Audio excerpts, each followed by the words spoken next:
Good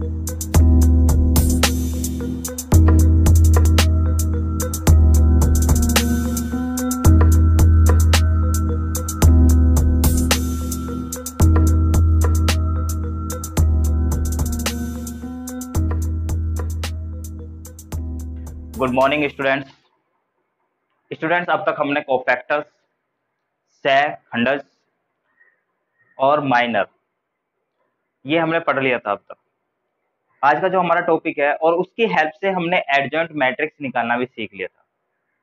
ठीक है, अब हम थोड़ा सा आगे चलते हैं, एडजॉइंट मैट्रिक्स से आगे चलते हैं। वो है आपका इनवर्स, अवयव का प्रतिलोम। बहुत इंपॉर्टेंट टॉपिक है ये, अवयव का प्रतिलोम, इनवर्स ऑफ अ मैट्रिक्स। तो इनवर्स, किसी मैट्रिक्स का इनवर्स निकालने के लिए आपको एक फॉर्मूला याद रखना होगा। A inverse is equal to होता है adjoint of A upon A determinant. यानी जो किसी एक इनवर्स निकालना, तो हमने रो ट्रांसफॉर्मेशन से पिछले चैप्टर में, मैट्रिक्स वाले चैप्टर में सीखा था, रो ट्रांसफॉर्मेशन जिसमें ए इक्वल टू ए आई लेके चलते थे। ठीक है, तो यदि आपका मैट्रिक्स का इनवर्स निकालने के लिए रो ट्रांसफॉर्मेशन से आता है तो आपको उसी मेथड को अप्लाई करना है। लेकिन यदि मेथड का नाम नहीं आता, उसने कहा फाइंड द इनवर्स, तो आपको ज्यादातर इस मेथड से इनवर्स निकालना है।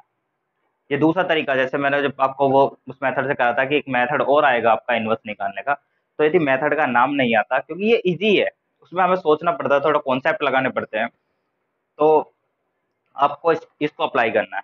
तो ए इनवर्स इक्वल टू होता है adjoint of A upon A determinant.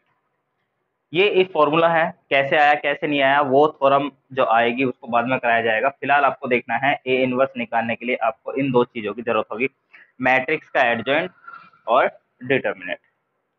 अब मैट्रिक्स एडजॉइंट निकालना आपको सिखाया है, एडजॉइंट निकालने के लिए क्या करते हैं, कोफैक्टर निकालते हैं, एलिमेंट के कोफैक्टर निकालते हैं, और उन एलिमेंट्स के जो कोफैक्टर होते हैं उनका जो है मैट्रिक्स बना के ट्रांसपोज कर देते हैं, तो वो एडजॉइंट हो जाता है। तो मैं आज की वीडियो में 2x2 की एक मैट्रिक्स लेता हूं और उसका इनवर्स निकालना आपको सिखाता हूं।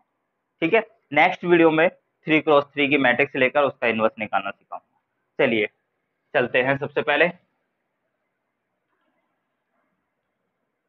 a equal to 1 -3 -1 2। सबसे पहले ए डिटरमिनेंट निकालेंगे, और इस चीज में एक चीज आपको याद रखना है, ये ए डिटरमिनेंट क्या आना चाहिए आपका, नॉट इक्वल टू 0 होना चाहिए। क्योंकि यदि डिटरमिनेंट 0 आ गया, यानी डिनोमिनेटर की डिजिट 0 आ गई, तो उसका इनवर्स आप पॉसिबल नहीं है, उसका इनवर्स आप नहीं निकाल सकते। तो इसलिए सबसे पहले हम क्या निकालते हैं, ए डिटरमिनेंट निकालते हैं, क्योंकि यदि ये 0 आ गया तो हम आगे आगे आगे बढ़ेंगे नहीं, हम बोल देंगे कि इसका इनवर्स पॉसिबल नहीं है। चलिए कीजिए, 2 -3 is equal to -1, not equal to 0, 0 के इक्वल नहीं है। ठीक है, तो इनवर्स एग्जिस्ट करेगा, ए इनवर्स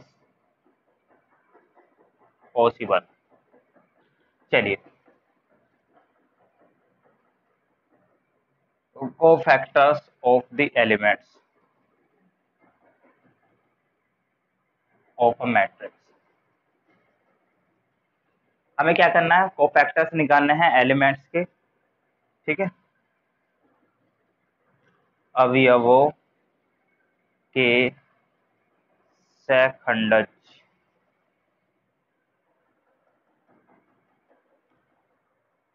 पहला होता है आपका C11। C11 क्या होगा, -1 ⁻1 इंटू फर्स्ट रो और फर्स्ट कॉलम को एलिमिनेट कर देंगे। फर्स्ट रो और फर्स्ट कॉलम का एलिमिनेट करके क्या बचेगा आपके पास, 2। -1 की पावर 2 यानी +1 हो जाएगा, कितना जाएगा 2। C12 -1 ⁻1 +2। First row second column कितना आएगा, -1। अब देखिए -1 की पावर कितनी है, 3, तो -1 की पावर 3 यानी -1, और -1 ही है तो क्या जाएगा आपका +1। क्लियर। चलिए, C21 -1 ⁻2 +1 into second row first column कितना आएगा, -3।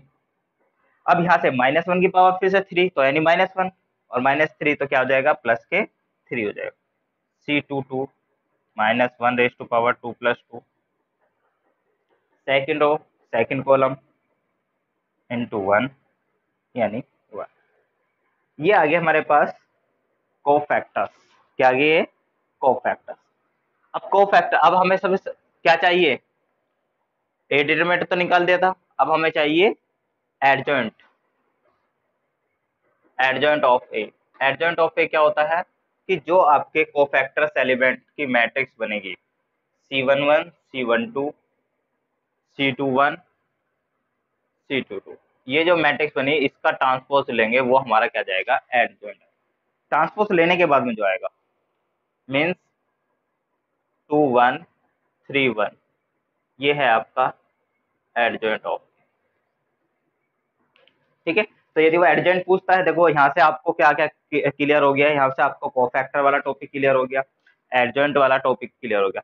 अब उसके बाद ए इनवर्स क्या होता है, adjoint of A upon A inverse determinant -1